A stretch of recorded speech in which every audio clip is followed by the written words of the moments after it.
It is now almost 8:30 and we are so late getting to the post office.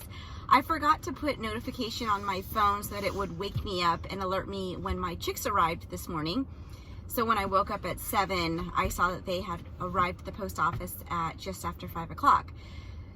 So rolled out of bed, got ready, loaded up a couple of kiddos, and we are going to pick up our Red Rangers this morning. 100 meat birds. 25 are going to some friends, but we are keeping 75 meat birds. This is a huge undertaking. Are you guys ready for this?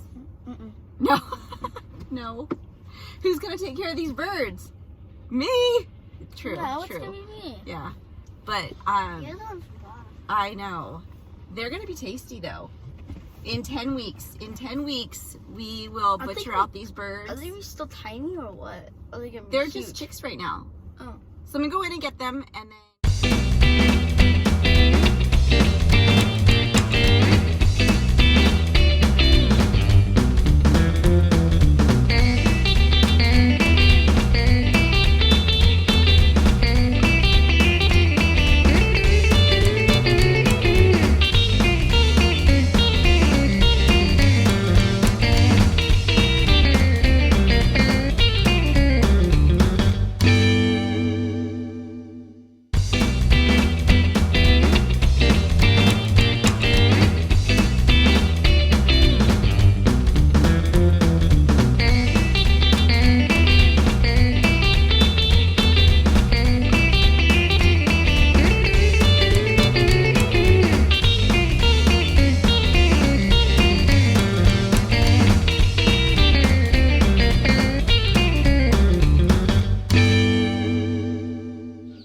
One behind you, Knox. You got one behind you. At least they have friends. Careful. As you walk, maybe just shuffle your feet a little bit. Don't pick your feet up.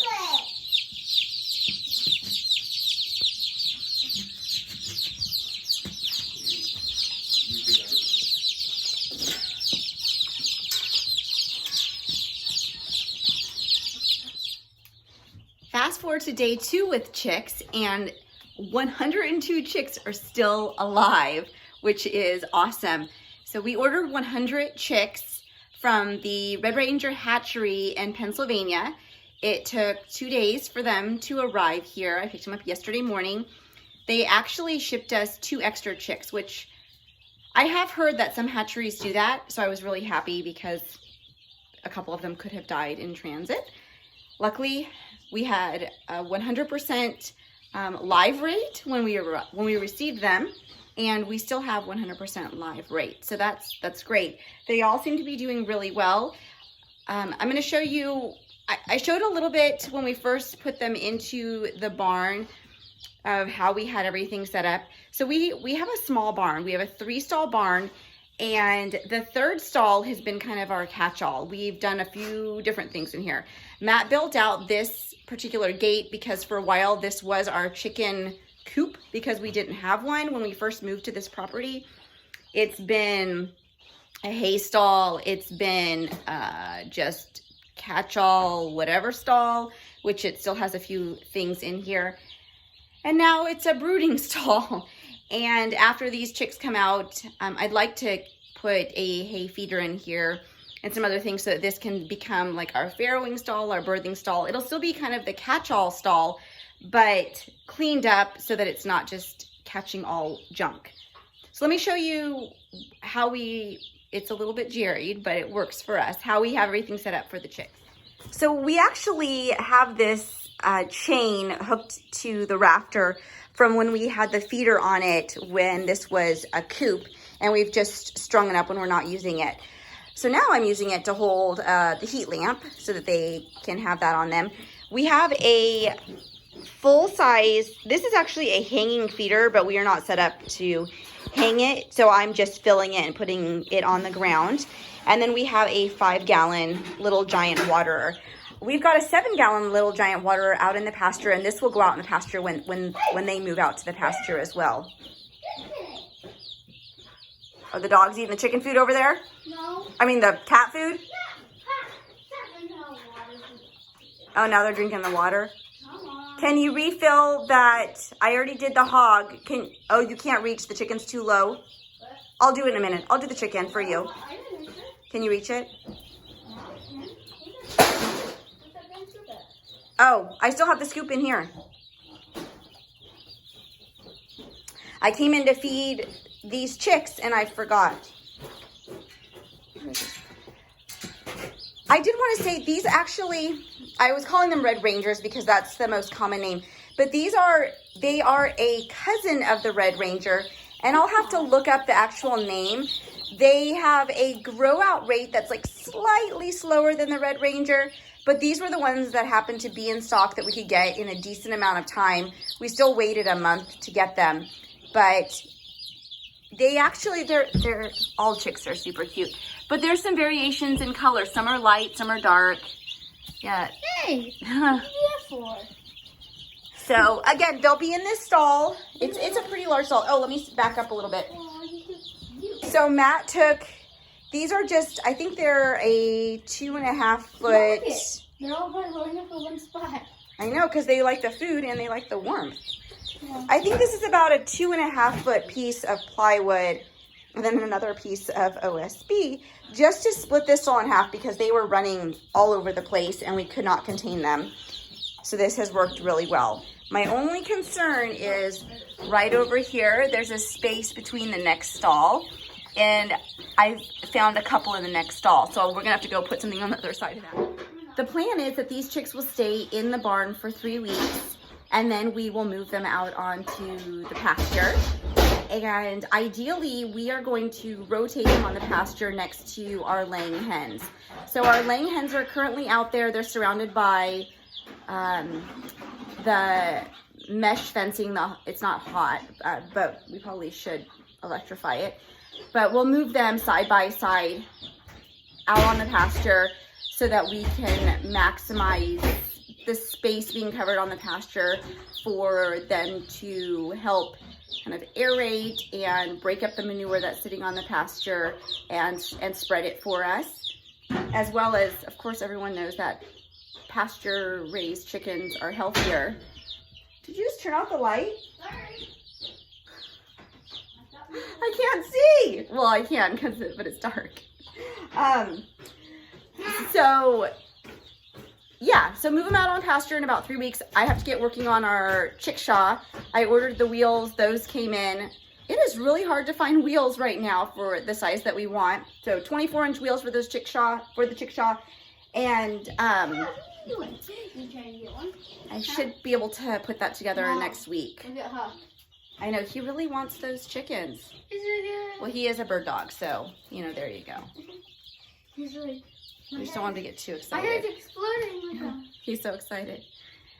Okay, so that's about it with the meat birds, and I will give some updates as they grow. We'll probably do an update when we end up moving them out to the pasture, but we're pretty excited.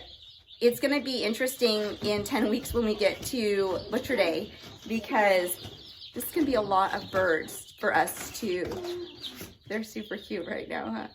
This is going to be a lot of birds for us to butcher. Again, we have 102 in here, and 25 are going to some friends, but we are keeping 75. 75 birds to butcher is going to be a lot. We're not going to keep 75 in our freezer. We're going to keep, I think, maybe 25. We will definitely make some chicken pot pie. And chicken dumplings. And chicken dumplings and chicken noodle soup. When Grandma made Chicken them. everything, yes. When Baked Grandma made chicken. them. I know, Grandma makes a really good chicken and dumplings. I have to get her recipe. So we're keeping about 25 to put in our freezer, and 50 will go out to family and friends who decide that they would like to add some pasture-raised chicken to their freezer. So again, we'll keep you updated as we go. Cross your fingers for us that we continue to have like a 100% live rate. I know that most people lose a few chickens. One of the reasons I chose this breed though was because they don't necessarily have the issues that the Cornish cross have. We've had Cornish cross in the past, and we had a butcher date set at 6 weeks, and it was like 5 weeks and 3 days, and a couple of them, they couldn't walk, they couldn't breathe, they were turning blue. So we had to cull them early, and we weren't really prepared for that because we were planning to rent a whole system. Let me see. They're doing. I know they're like climbing in their feeder. Let me turn it that way. I know, they're crazy. Make us warm, light. So for butcher time, we will rent all of our equipment. Our local co-op offers rental equipment and it's extremely inexpensive. They give you the cones, we have the scalder, the plucker. It really helps with the process. I would not be doing all of these by hand. Even when we only had a dozen Cornish cross, we rented everything. It was worth it to me. So Not 3 at a time. careful, don't let them jump out of your hand. I just remembered we're out in the chicken run giving the chickens in here some greens, and I do have, it's funny because I've split up my hens. I have the pullets in this run area with the older hens that I think are freeloading. And I've put all of the hens that I think are laying out in the pasture. So we're getting roughly an average of 8 eggs a day in the pasture, and I have 11 hens out there. And most hens don't lay daily, so I'm feeling like 8 eggs on average. It's the front one. Oh, that little rooster crowed? It's the front one. Yep, I heard him. I heard him. So I'm feeling like I have the right hens out there. In here, I have about 7 hens, and I'm getting an egg like every 3 days. And so I think I'm going to cull all of them. I was trying to weed them out. I was taking a hen into the pasture, and I would leave her for a few days and see if I would get an egg here. And it was like an egg would pop up every once in a while. So I couldn't really figure out who was the culprit of laying the random egg. But unfortunately, to keep... There he goes again. Keeping one hen that's randomly laying, she eats way too much. And that might be sad for people, but we buy good quality feed. I can't afford to feed freeloading hens. Everyone has a job here. Everyone serves a purpose. Billy. Even Billy, our Rhode Island rooster, he has a purpose. His purpose is to protect this flock, and so I don't mind feeding him. But the hens that aren't serving any purpose, they're not giving us any eggs. They're not... I'm not even probably going to use them for meat. This is our Rhode Island Red Billy. His spurs are ridiculously huge. Can you show us? He doesn't like his feet touched. Can you show? Yeah, that is crazy spurs. We are very fortunate though. He has never attacked any of us. He's never hurt any of the kids. Except for his brother did. Yeah, his brother was terrible. That's why we got rid of him. He was... Nice. Pecos Bill was horribly mean. Billy the kid, pretty kind. We decided to bring out, I'll show you. We decided to bring out Ricky and Bobby. I was going to leave them in the barn with the chicks when they came in, but they are somewhat feathered out, and I felt like it was unkind to have them in the barn for so long, and they're quite large now. And as soon as we brought them into the chicken run area, they were totally fine. When we move those chicks to pasture, though, the plan is to move at least one of the geese, possibly 2, because they're so young, and I don't think they'll do really well if they are separated. So I think we'll move both of them to the pasture when we move the chicks to the pasture. So that's our final update. I was just thinking on, speaking of butcher days and culling, I've got about 7 chickens I need to cull, and I'm not looking forward to it because I'm not gonna rent equipment to cull these chickens, and I don't even think I want to process them. I thought about keeping them for soup or roasting, not roasting, but like stock. Maybe I'll do them for stock. That would be fine. I could can up quite a bit of stock out of 7 chickens, but their meat is going to be tough. They're older hens. They're like, I think they're like 5 years old. They're due. They're past their time.